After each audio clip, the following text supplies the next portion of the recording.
I love my HBCU.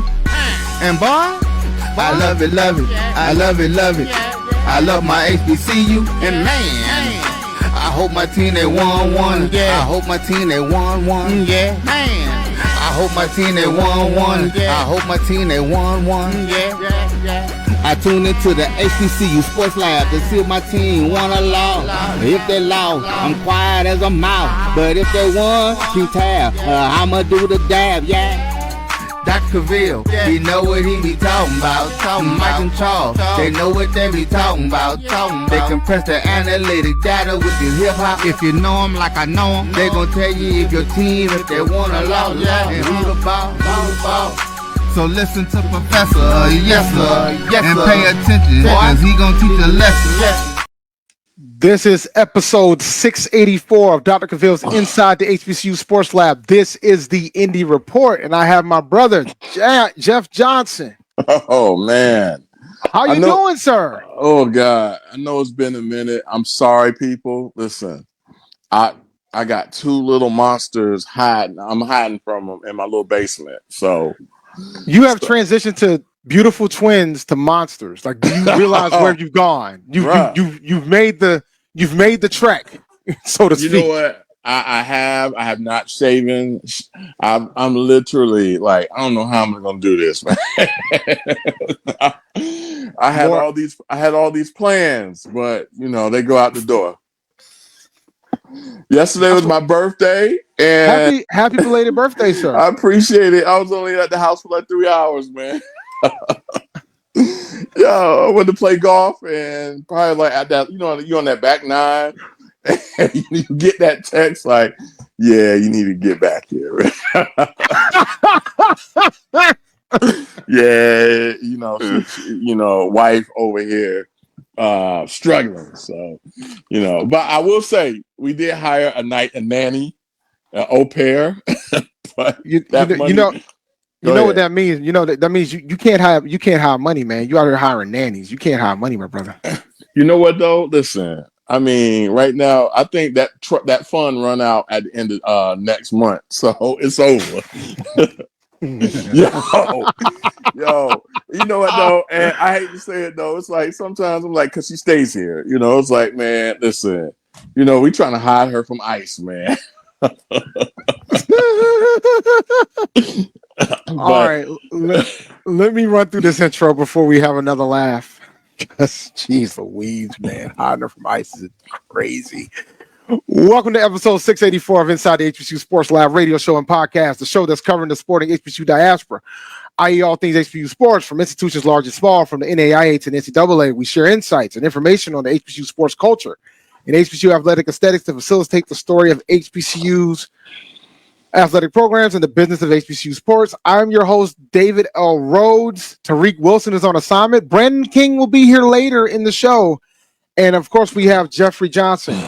We are filming from our home studios and sending a signal live to our KCOH 12:30 a.m. studios with the Texas Radio Hall of Famer Ralph Cooper in the beautiful home of Texas Southern University from Houston, Texas. It has been a while, sir. It's been a few weeks since we did the show, and I'm going to formally apologize because part of it is. I always apologize because look, man, I try to keep some level of consistency here. But it's the summertime. You know, we really gearing up, man. You know, we are. It's like, and I think people understand that. So it's all good. I know. You know, it's just for me. It's been kind of crazy. And yeah. Edwin's out here asking me if I'm having withdrawals. Look, man. In 3 weeks, my daughter is heading to Long Island, New York. In 3 weeks, she's heading there. She's leaving early this time because she got into this leadership program. Oh, nice. She's getting in. She's going to move in a week earlier than the rest of the students. Nice. They're going to do some leadership stuff and community service type work in the Long Island area in Hempstead. Yeah. So she's looking forward to doing that. So that's going to be pretty cool. Yeah. But I'm not having withdrawals, man. I'm actually looking forward to an empty nest. I only have a child in here 2 days a month, 2 days a week. Start once that happens. I'm looking forward to it. Nice. I'm honestly looking forward to it. Nice. So, what do you say? I'm not slow on I don't have to slow down, man. I'm efficient with the intro. I got Jeff for one segment. I want to get through some things before we go to our first break. So I gotta be efficient with the intro. You know what I'm saying? You know what I'm saying? So which way you want to go, man? Do you want to I'm going to talk to when Brandon gets on. I'll probably have get his perspective on certain things, but we're definitely going to talk about what's going on with what happened with CAA Media Day. I think that's a worthy topic of discussion right now. Okay, all right. So I've been kind of in and out on it, so you got to kind of lead that. I got you. And then I got you. I got you. I should go pull the audio, but I'm not going to. But I can knock it clean. So we'll start off with CAA Media Day. Okay. So CAA Media Day happened last week. Yeah. Projected orders finished. Yeah. They had A&T 14th. Yeah. They had Hampton 11th. Yeah. Yeah. Yeah. So how you feeling? How you feeling about the ranking, man? But they had Rhode Island winning the whole thing, by the way. For those, Rhode Island, which I expected. Rhode Island really good this year. Yeah, no. I definitely agree with Rhode Island. I also think Monmouth is a little bit low for my taste as well. I think Hampton at 11th, man. I thought it was egregious. I don't like it. Like what Boykin has done is he's built up the offensive line. He's looking for we're I would say a little bit slow on finding a consistent pass rush, but we got a great secondary. And we have the transfer quarterback coming from Lincoln, was it CIAA Player of the Year? And so, I would say this, a lot of people around the program are really high on that kid. I think for us, a lot of us were kind of low on Christopher Zealous, the previous QB, he could run, just couldn't throw. And so it seemed like the offense stagnated a lot. So plus we have good running backs, Jaquan Snipes, and we did lose a couple of guys to the portal. We lost a couple of kids to Michael Vick's program, but they were okay. But for the most part, I think that we are probably within that 5, maybe like 5 to 10 range, not 11. Definitely not that far back. So I think you're better than Maine. I think you're better than Elon. I think you're better than Campbell. Yeah. The top 4 are pretty, for those who don't know, Rhode Island was picked to win. Yeah. Monmouth was 2nd, Villanova was 3rd, Stony Brook was 4th, New Hampshire was 5th, Townsend was 6th. Yeah. I'm 7th. I'm gonna be honest, I like Monmouth better than Rhode Island this year, even though I know Rhode Island. I know, but this. Listen, I know. First of all, and maybe it's not biased because I live up here. Exactly. But I know, but they were legit last year, right? Oh, they were. I think Monmouth is probably going to have a more potent offense, but I think what's going to put Rhode Island on the edge is their defense. Yeah. That's we almost beat them though. Now, and by the way, I am buying my tickets for your game. So look, I'm sorry, y'all needed me on I wouldn't say the S word, but y'all needed on me on some sort of watch during that game because that 2-point conversion. Oh man, whole defense that way, quarterback that way. Yeah. So we almost beat them in Rhode Island a few years ago. Yeah, that probably was Coach Brown's closest win. Conference win. Yo, remember where is he at now? What's he doing? He chilling, man. He's out here tweeting political statements, which props to him. He out here going at the neck of our current commander in chief. Yeah, Brown. Oh yeah, I follow him on Twitter. He follows me back. Wow. Yeah. Well, I mean, he got bought out, so he got a check coming every week. He definitely got a check. Look. I mean, though, but okay. Since we're on this topic, I need you to be 100% transparent on this. 100%. Okay. You can say it now. Oh yeah, absolutely. You can say it now. All right. Was this did you really because I've said this many times, you denied me, but now was that Lee Fobbs era 2.0? Man. Fobbs lost 27 straight games, bro. He was on his way. Huh? He didn't lose straight, but he was on that way though. He had 2 winless seasons, didn't he? Yes. So and he lost to Division II programs then. Yes, he did. At least he didn't do that. At least Brown didn't do that. Yeah. At least Brown didn't do that. It was close. It was close. And we beat Norfolk. So yeah. Y'all did. Y'all beat a big worm Norfolk though, man. Hey, look, Big Worm got paid a lot of money to go coach Norfolk now. He sure did. He got paid a lot of money to go coach there. But this is what I would say with Norfolk. They paid a lot of money to bring him out of Southern, and he still wasn't able to win there. So what do they think Michael Vick is going to do? I think they're hoping that Michael Vick will culminate to try to change the ways, because A&T's been attacking their area for a very long time. Yeah. Oh, absolutely. So I think they're trying to get that back. I think if they get that back, that's probably a win for them. They're not winning the MEAC. I'm gonna go ahead and put that out there. On the line. They're not winning the MEAC. Unfortunately, the team that is going to win the MEAC, I'm not going to be thrilled about, but they're not winning the MEAC. I will say that. A couple other notes from the media day. Jonathan Ward from Hampton was all conference. So in the CAA, they only have one all conference team. So all the teams in FCA only have one all conference team, and they have honorable mention. Yeah. So Jonathan Ward from Hampton made all conference on special teams as a specialist. Corian Sharp from A&T, offensive lineman, made preseason all conference team for the CAA. Honorable mentions for us. Will Hicks, the safety from Hampton. And Aaron Harris, kick returner from A&T. Yeah. So overall, considering where they placed us, that kind of tracks. Yeah. Like I said, A&T was slated to place last. I expected them to be slated to place last. I expected disrespect. You could have argued maybe 13th with Bryant, because Bryant ain't that good either. But we don't play Bryant. So, the last time we did play them, we did beat them, because they had to come to Greensboro when they were in the Big South. But either way, that's neither here nor there. But one big thing that came out of the media day was something that was asked at Gibbs, and Gibbs made a comment. It kind of ruffled a lot of HBCU feathers the wrong way. What did he say? Let me see if I can pull the quote. But basically, he pretty much said, they dominated the HBCU space, so we wanted to go to greener. We wanted to go to bigger and better. Okay. And try to compete for FCS national championship. I heard that. Yeah. You know what though? Go ahead. I'm gonna let you finish. So no, that was basically it. Like I'm gonna be honest. I really didn't have an issue with what he said. He what he said was we won 4 out of the 5 first Celebration Bowls. Nobody else has more than 1 as of now. I think that probably going to change this year. So and he basically said, now we want to try to do this in another space. And there's nothing wrong with that. You know what? It's nothing wrong with that. And I understand what he meant. I think the delivery could have been better. Okay. He's basically saying that we don't made it out the hood, really. And I don't know. He said it like that. Okay. All right. He basically said, look, we've already kind of look, man, there were 5 Celebration Bowls while we were in that conference, and we made 4 of them and won all 4.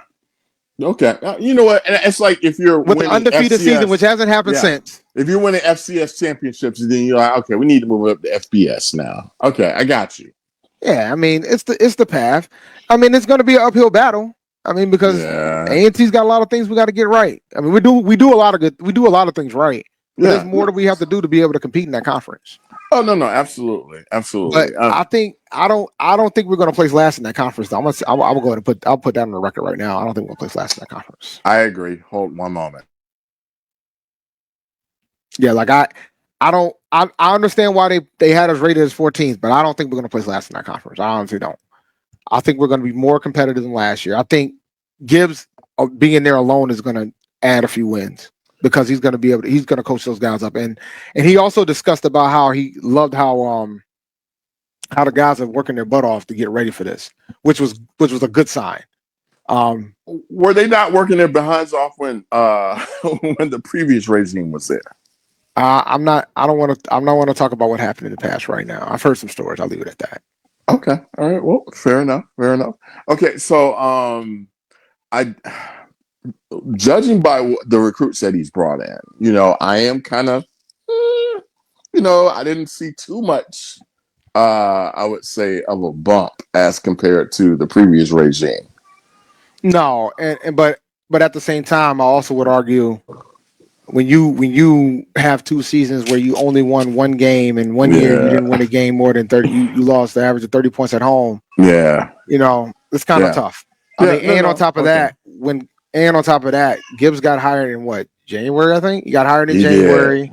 You got folks that's going in and out of the portal. True. Okay. Makes sense. You know what though? When he said that, I could see the SWACies, the SWACos, being a little bit upset with that. Like, but the irony of it is, and Edwin, man, and the wild thing is that somebody that was like on Twitter seeing this unfold and the reactions of after he made the comment, there was 2 things I felt about it. The first thing I felt about it was there weren't anybody from the HBCU space that really like covered the media day, which was pretty much was a Zoom call if you wanted to get into it. Yeah. And the other, so my thing was, well, without any representation there, you kind of hard to you're throwing rocks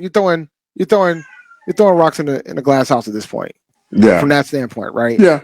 So, and the other thing I noticed was that most of the folks that were complaining about it were the SWAC folks. Of course didn't say anything. Of course they are. It's. You know what? I mean, I feel like that's their only discourse is, like, why don't y'all want to play in this bowl? I love the Celebration Bowl. I do too. I love going. I'm from Atlanta. I love to fly back home, be with my family members at that game. But at the same time, though, you other people have different perspectives when it comes to this actual game or how the game should be played. A&T and Hampton, definitely want it. I mean, they've had in the past been able to, I would say, play in the playoffs. And at times, I wouldn't, because we're not successful in the playoffs, but we've come. Have you ever won a playoff game? Oh. We've only won 1, so I ain't got too much room to talk. But. So, no. So, we've had 3 games that were decided by less than touchdown. And we were close. Yeah, and the last big one that we played was against New Hampshire at home, and I remember this play just like yesterday.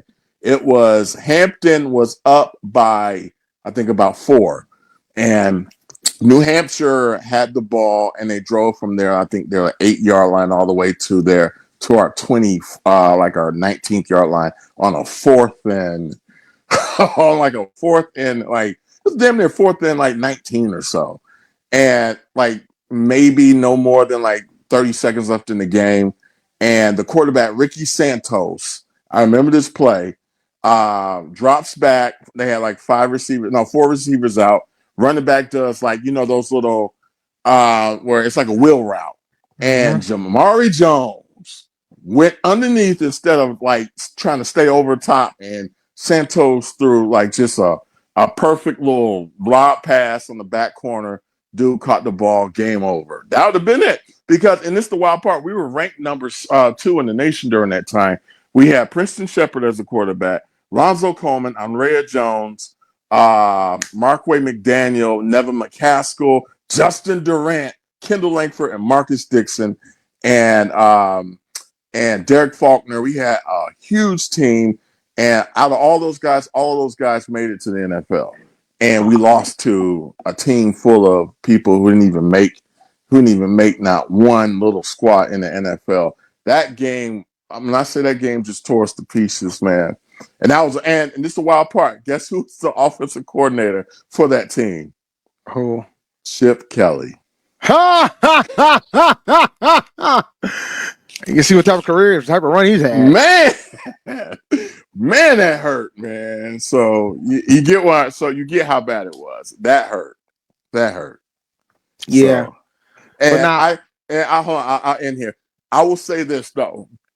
Ever since that point, Hampton kind of felt that like this is what we want to chase. We like this. We want this more so than anything else. And that's why when we had our chance to leave, that's why we left. Yeah, I think A&T they were talking about leaving before Celebration Bowl game started. Yeah. There was other things going on, man. Yeah. I know there was a whole back and forth on Twitter about how we left, and I'm like, we left pretty clean. Like we left pretty clean, guys. You guys did. I mean, y'all did not. No, we did not. We had a whole legal battle between Dennis Thomas and Dr. Harvey. No, we left pretty clean, and I think we still play a sport. We still play a sport day. We still play still plays women's bowling in the conference. Yeah. So I thought we left pretty clean. I think we gave them a chance to try to improve upon things, and they just made the decision to move on. I mean, schools are going to do what's best for the schools. Absolutely. So I mean, has there been success? I mean, we're still learning, and I'll just say it like that. So shout out to Johnny Thornton for the super chat. Look, man, I don't get it. Like I look, man, I know. I think A&T was only favored in one out of those 4 celebration bowls that we won. No. Oh yeah. No.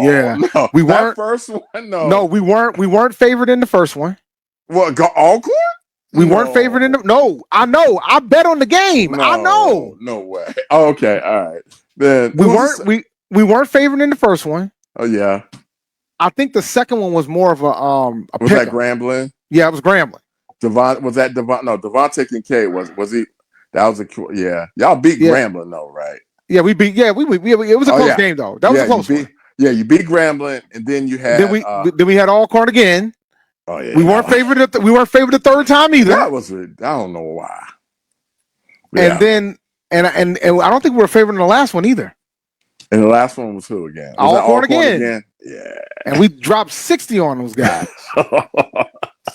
With 64 points. Yeah. And for what I understand, I guess Alcorn was talking cash, and that's part of the reason why the offense did what they did. So Alcorn better, like they of all people.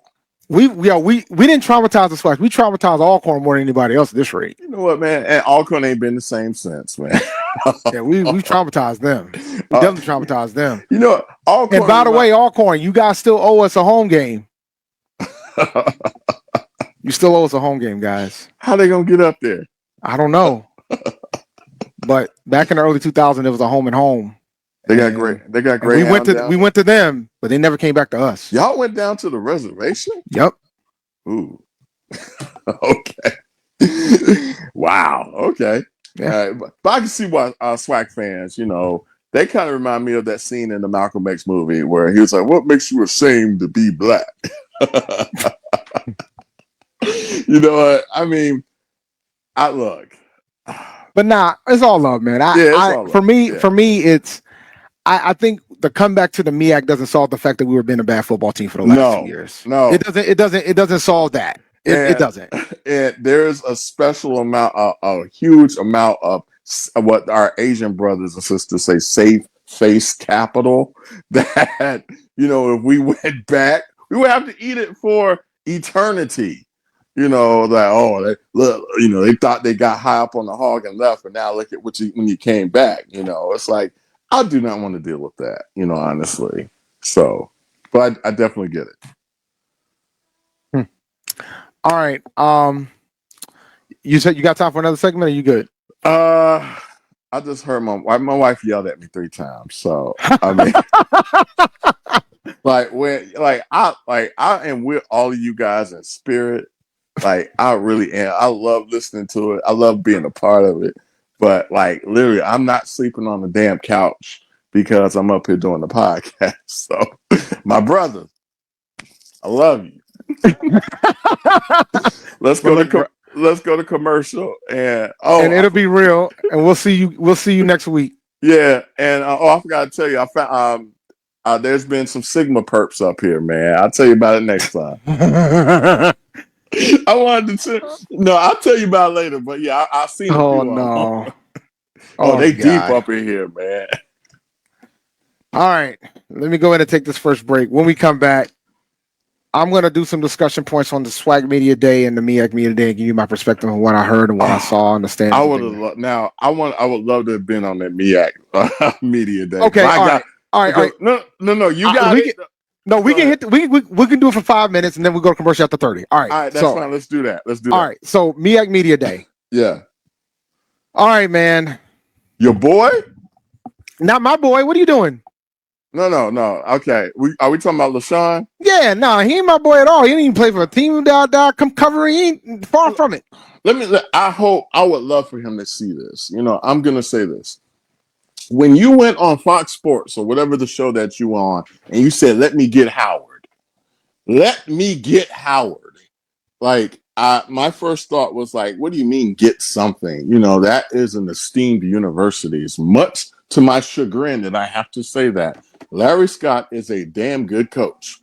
And then when you said like these young men are going to be, I'm gonna have these men, gentlemen. You think this is not that school is not a type of program where gentlemen are there a bunch of YNs running around on that field, So I felt like he was tone deaf on that TV show, and I felt like he was tone deaf at the media day, And it's like.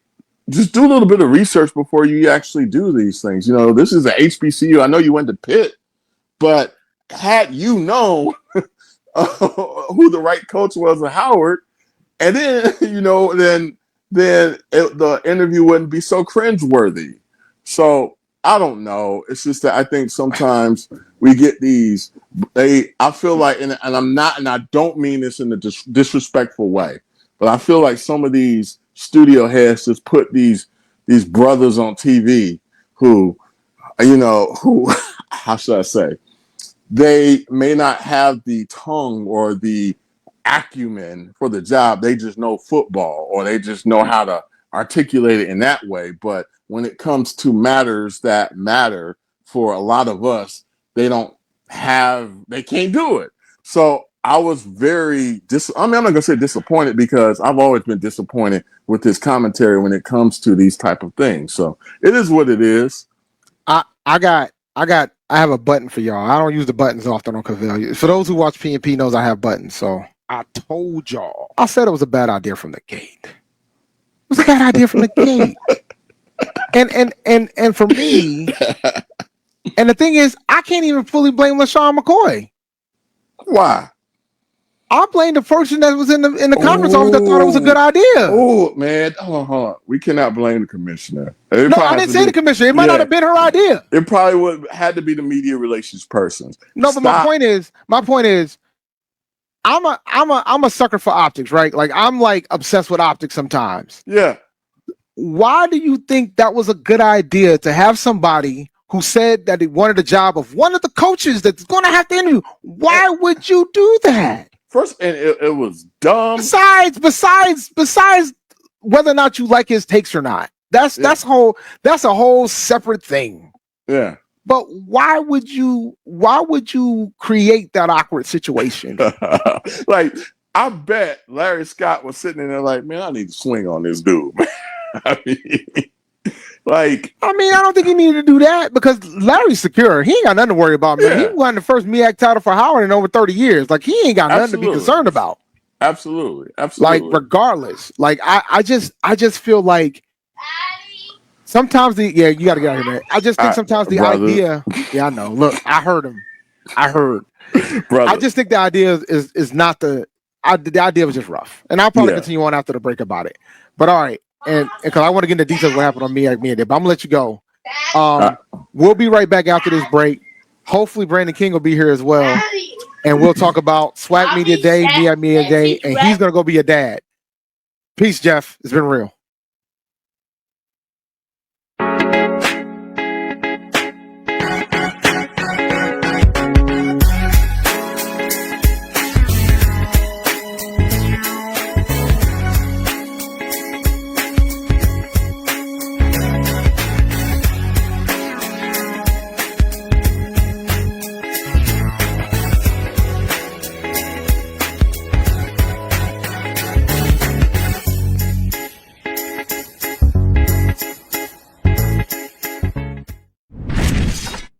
There's a shot. It could be. Right field. Grand slam. What a shot. That's how you get hot, young fella. Thank you guys for what you do for HBCU athletics. This is a fantastic avenue for all of us. This is our ESPN, so we love what you guys do, and all you guys at BCSN. We really appreciate what it is that you guys do for us. The human voice has always connected audiences with experiences. Major brands all across America have trusted Kever's voice time and time again. Conversational, powerhouse, intelligent, and sincere. That's the voice you need for your creative marketing process. KeversVoice.com. Kever's Voice, Kever's Voice, KeversVoice.com. Always on, all the time. This is Ryan Fulford. AD Drew and I are co-hosts of the BCSN Sports Lab. We talk about all things related to HBCU athletics. From the games, teams, coaches, and fan interest stories, we cover it all. You can find our shows on Facebook at BCSN Sports Lab, YouTube at MyJBN Online, and everywhere you listen to podcasts like Anchor, Spotify, Google, and Apple Podcasts. You can also find the show on the Jericho Broadcast Network's app. Make sure to download. We look forward to you joining the conversation and being a part of the show.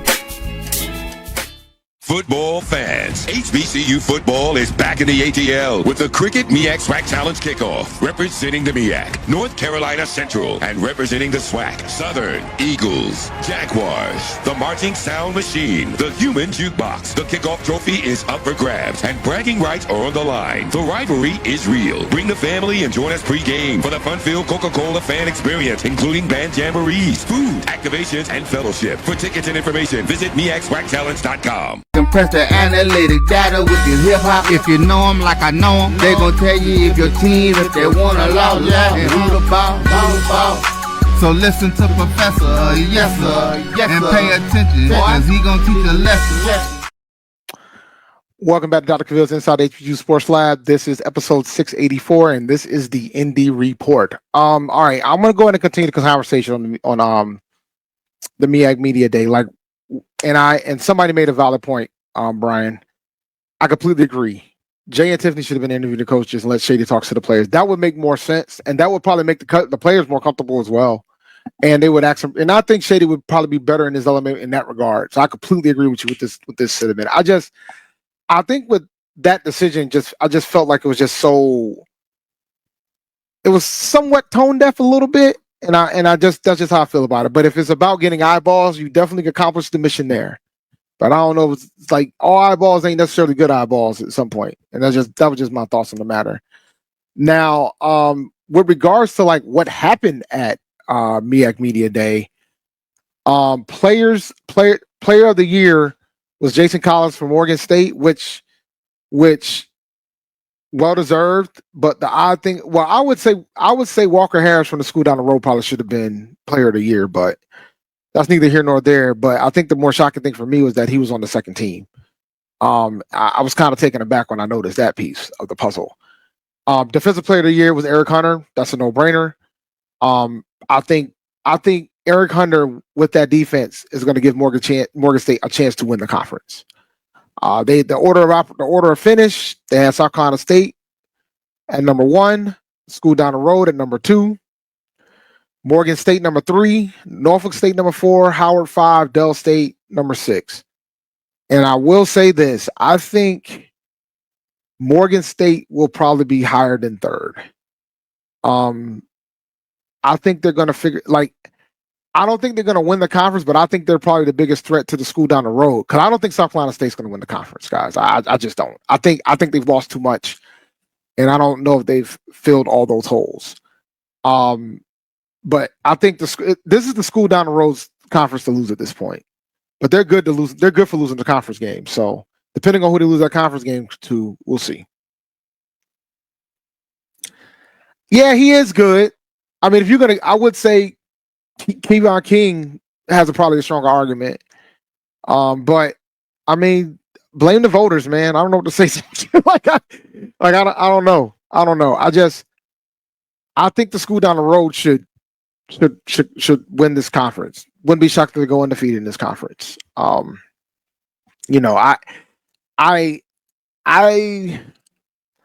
fascinated to see how Michael Vick and Deshaun Jackson do in their first year coaching in this conference. And I'm also curious to see if they see this through. I think Vic is definitely going to see this through. But I'm fascinated to see how long Deshaun Jackson is going to stick around for this. Because Delaware State is a separate challenge in itself. I mean, they have a separate challenge. I'm hoping that they turn it around. It'll be fascinating because that makes the conference stronger if everybody's good. Michael Vick's going to have a pretty interesting opener against Townsend, so we'll see how that goes on Thursday Night Football. So that's going to be fascinating to watch when that game happens. But overall, like, I don't agree with South Carolina State being number one. I think the school down the road should be number one. I think South Carolina State's going to take a step back, and I don't think Howard's going to be as bad as what people say they're going to be. So it's going to be a fascinating season. But I know Norfolk State's excited about Michael Vick being there, and so it'll be fascinating to see what he does in his first year. Because he does have a pretty decent, he probably has a pretty good staff. He's done okay recruiting, it seems.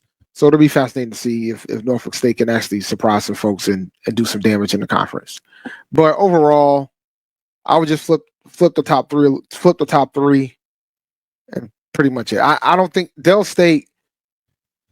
There's gonna be some growing pains for Del State. Even though they do have a bona fide quarterback, it looks like, even though they just lost Malachi Adams to the portal, Marquise Adams to the portal. Excuse me, Malachi Adams, Marquise Adams to the portal. Now, as for the SWAC, Jackson State is slated to win the East. Southern is slated to win the West. And they had Prairie View third place in the West, which I thought was a little bit too low. I feel like Prairie View. I got Prairie View winning the West. I'm just a believer in T-Jack. I'm a believer in the coach there. However, Jackson State is going to run through that conference. I think Jackson State is ahead of everybody else by a decent margin. And shout out to them. Sam Herder ranked Jackson State 12th in his top 25 poll. They got a strong argument for top 10. 12th is pretty good, but they got a strong argument for top 10. But I expect Jackson State to run through the conference. I see a scenario where they could go undefeated. But I will say that Hampton's not going to be the pushover that people think that they're going to be for the opener. I think Hampton's going to cover the spread, whatever that spread is. I think the spread is still double digits right now. I think Hampton's going to cover the spread. And I think Hampton's going to be a tough out. But that will be good for Jackson State, because if they can pull that out, that'll be a good test for them going against their FBS opponent. So that'll be interesting to see. But I do think Hampton might be one of the tougher games that we're not discussing.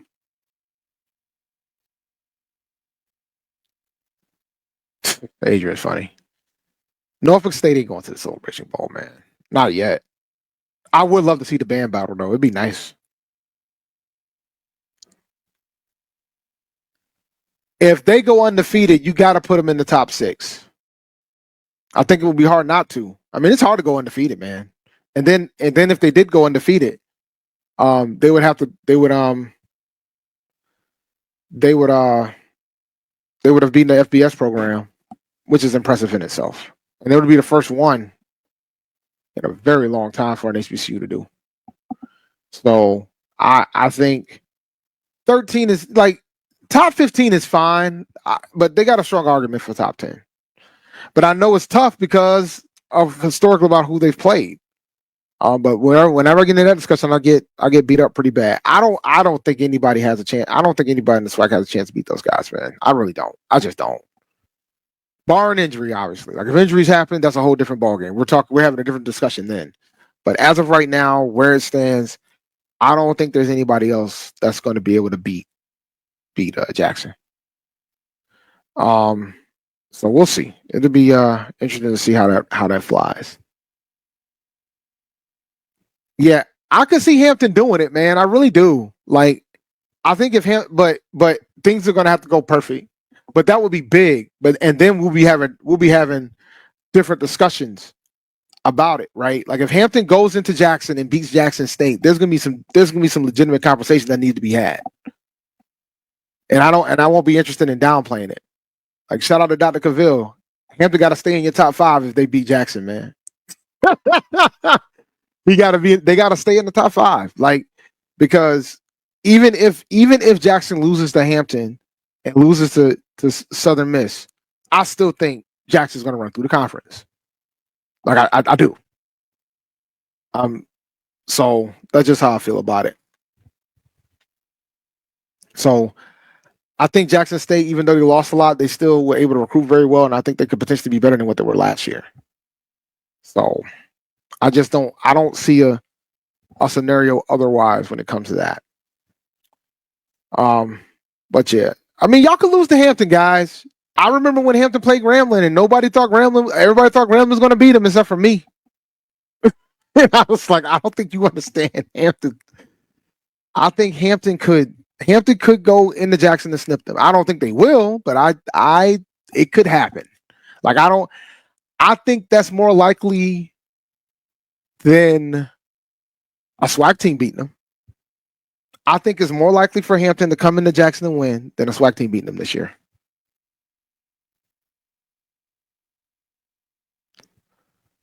You never know.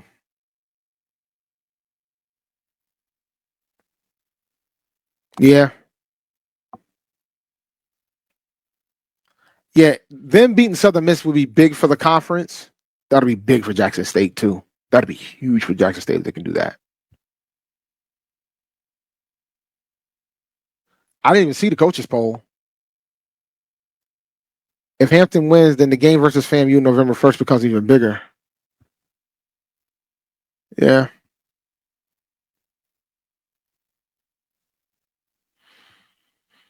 Who's going to win more games, Delaware State or A&T? I'll say A&T. I think A&T will win more games than Delaware State. I'm confident in saying that. Even though Delaware State got a much easier schedule than us. We're playing 2 top 25 teams. I'm going to say A&T still. I'm going to say A&T still. All right, Mr. King's here. So after the break, we're going to bring him in. But I'm going to do a short break because I want to have a nice 15-minute conversation before we close out the show. So we'll be right back after this break. HBCU football fans, the Cricket SWAC Challenge Kickoff is celebrating 20 years this August. From Birmingham to Orlando to campus sites and now in Atlanta. The Cricket SWAC Challenge Kickoff has been a mainstay in HBCU athletics. 2 decades of providing a national platform on ESPN and now ABC for the finest HBCU programs in the country and some of the most talented players and coaches that have represented them. Forrest Jackson, Tariq Cohen, Javon Hargrave, Darius Leonard, Rod Broadway, Buddy Pugh, all have left their mark on this storied event. This year, we celebrate by welcoming North Carolina Central and Southern to Atlanta, which has cemented its place as the HBCU football capital. Every team who participates in this event looks to start and finish their season in the A by gaining a spot in the Cricket Celebration Bowl. That, however, is earned by becoming conference champions. And it starts right here in week 0. MEAC versus SWAC. The rivalry is real. Thank you for the last 20 years of support. The story never ends.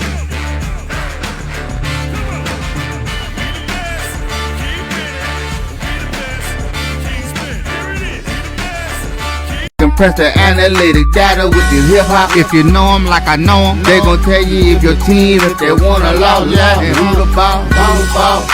So listen to Professor, yes sir, and pay attention, cause he gon' teach a lesson.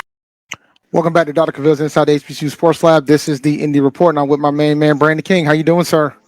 Pretty good, my brother. Please forgive my tardiness, dad stuff. That's okay. So. It's okay. I know how to drag things pretty well around here. So, what are your thoughts?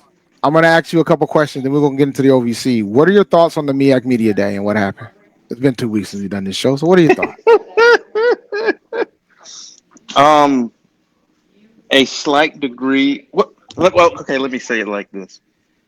So, Tell me that you didn't research the event that you were covering without telling us you didn't research the event that you were covering / hosting, and I will give you MEAC Media Day. That's it in a nutshell. I, it, yeah, I was. It was funny, but like in a sad way. The optics were bad. It was bad on Shade. It was just bad on were there not production meetings? Was there nothing? And did they just throw him a mic? Like, all right, go out there and talk. Like it just seemed it stung of a lack of preparation. And Yeah. I'm gonna be honest, considering the MEAC can't afford no missteps. Everything they do from here on out needs to be on point, and this was not the best look uh, for them in this instance. Nah, man. I've already gave my spill. I don't blame. Like I said earlier, I don't blame McCoy. I don't blame McCoy at all. I don't blame McCoy. He was invited. He was invited by somebody. Lord, give the man some show notes or something. He had notes. Oh my God, that makes it even. Oh my God. He had notes. Like he made a lot of mistakes. Like we're just talking about the Hampton Howard thing. He made a few kerfuffles throughout that ordeal. Hampton Howard was the one that everybody like went viral on, but he was slipping a couple times during that run. Which is surprising. It's not like he's someone who's not used to being in front of a camera. Yeah, I don't know.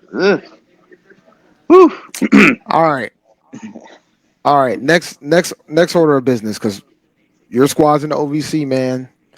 They had y'all picked to go 8th out of 9 teams, if I recall correctly. Yeah. So, please, sir, how you feeling? Okay. Couple things. I think this may sound bad to say this, but obviously, considering the changes in the program and all those sorts of things, and the lack of unknowns, quarterback, defense, and what the team is going to look like at a certain level, I can understand. I think, to me, maybe it's a little anti-HBCU bias. We'll slap them at the bottom of the conference. And granted, up until the past few years, we've stunk, so it's not like it's totally without merit. But do I think we'll finish 8th in the conference? I don't. I don't think I will either. I think the more I see what's going on, the staff that Coach Barlow is putting together, the more confidence I'm starting to have in what we're going to see in terms of on the field. And this is just going to be year one. So I could really see them getting, it wouldn't surprise me if they win 6 games. I'm becoming more bullish. As long as one of them not against A&T, we okay. You better find that 6 somewhere else, sir. Well, we got to start the season off on a positive note. So no, nobody needs to start a season on a positive note more than the team that's only won 2 games in 2 years. Let me tell you something. Nobody needs to start a season on a positive note more than us right now. Okay. Well, look, we're not trying to be the stepping stone for y'all to get back on your feet. No, listen, you're the perfect stepping stone for and single tickets go on sale on Monday for you guys. So I'm already gonna be getting ready to cop my tickets immediately on Monday. How bad was the turnover at Tennessee State? We're bringing back 1 starter on defense. As Coach Barlow said, 1 returning player who started on defense. So you're going to be without your quarterback. You've lost multiple guys on the offensive line. You've lost a couple of your running backs. a lot out of the passing game. It was substantial. But granted, some of that was, graduating, things of that nature. And then, some of it was anytime you have a coaching change, is going to be roster turnover. So it was fairly significant. Yeah, yeah. Zach don't believe your 6 games either. By the way, Zach ain't trying to hear that. Zach ain't trying to hear that. But I will. I have faith in Reggie Barlow as a coach. I just don't want. I don't want him to figure out till after the A&T game. Okay, I don't. I just don't. You, Yes, you know, 6 players return who played over 200 snaps. That is yeah, yeah. It's practically a brand new roster, yeah. or I guess I'll. and an inexperienced one. So guys Yeah. that are coming back. So I'll ask you this question since I answered earlier. Who's going to win more games, Delaware State or A&T? Woo!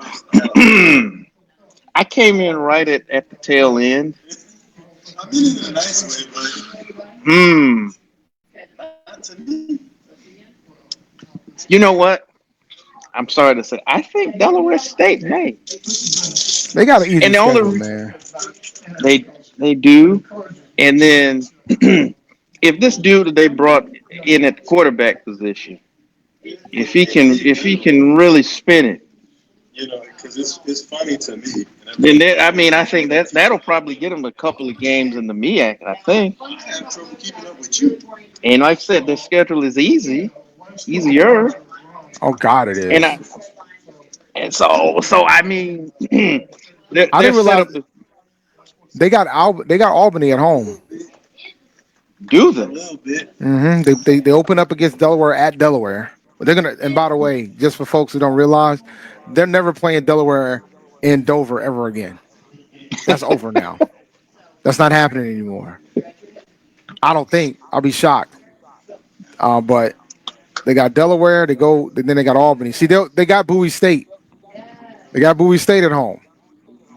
Mm. They got St. Francis. They got soon to be new member of the CAA, Sacred Heart. They got some tough ones on here. They got Monmouth. Oh, Monmouth's going woof. In New Jersey too. Woof. That's gonna be a tough one. Then they got Southern Connecticut State for their homecoming. Yay. They better win that game. I mean, they got 2 automatic wins off that alone. So we'll see. Yeah. And then they get in the MEAC play in October. In late October.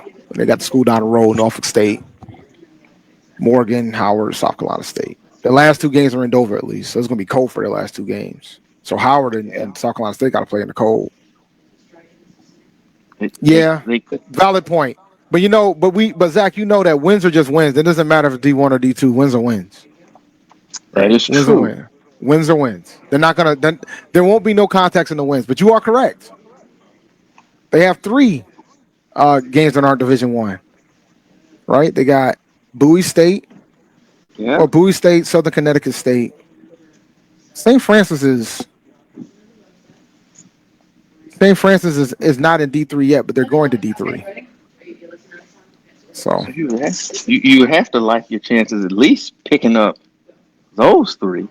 2 out of 3 at the absolute worst. they could be Sacred Heart too, truth be told. But we'll see. They could be Sacred Heart as well. Yeah, happened. I was looking at 4 wins. Yeah, we can win 4-2. It's gonna be hard. It's gonna be much harder. All right, I was gonna talk about this, and then we can close out the show with this. So they announced SWAC TV, which starts on Friday.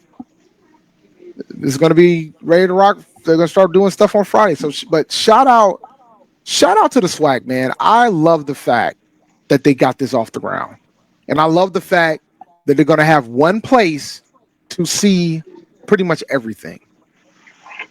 Like, I know everybody's like hyped for the football side of it, but I'm thinking about the basketball side of it, the women's basketball side, softball, baseball, like the other sports that nobody really talks about enough. I know Dr. Cavil does baseball during the baseball season and stuff like that, but like the other sports is where this is going to shine. So I love this. I love this. I would love to be able to watch like track and field and some of the other Heck yeah, uh, man. I haven't downloaded it sports. yet, but I plan on doing it before the first. I had I hadn't either, but I'm glad that they're like I said they've got to where you've got kind of a centralized uh, platform or a hub for their content. Yeah, man, that's And, big. Like that's big. Like I know how folks feel about Flow Sports, but the one positive thing about Flow Sports from the CAA is that I don't have to worry about where my games are. I can catch every single one of those games. see Lennon, that was this is a phenomenal question about HBCU Nightly. I do not know. I have no idea. But I do need to talk to Banks to figure out when I want to restart EMD. I do have to have that conversation with him. Should the SWAC charge a low subscription fee to generate some guaranteed revenue? Not yet.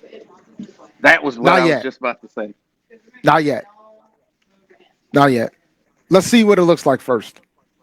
Let's see what it's showing first. Like you gotta first step is get the base. Build the base. Mm-hmm. Then once you build the base, and then once y'all build the base, then you go from there. Then you look into potentially charging something. Absolutely. All right. Let me go ahead and close out the show because ONG Strike Zone's up next. All right. Let me see here. All right. Let's get to the outro. Thank you for listening to Inside HBCU Sports Lab. Make sure you share our podcast with your friends and colleagues. Make sure you follow Dr. Kenyatta Cavil on Twitter, Facebook, and Instagram. Make sure you follow Inside the HBCU Sports Lab 1 on Facebook and Inside the HBCU Sports Lab on YouTube. Dream big and continue to move forward. We will talk to you soon. Brandon. Of course. Lecture dismissed. Dismissed.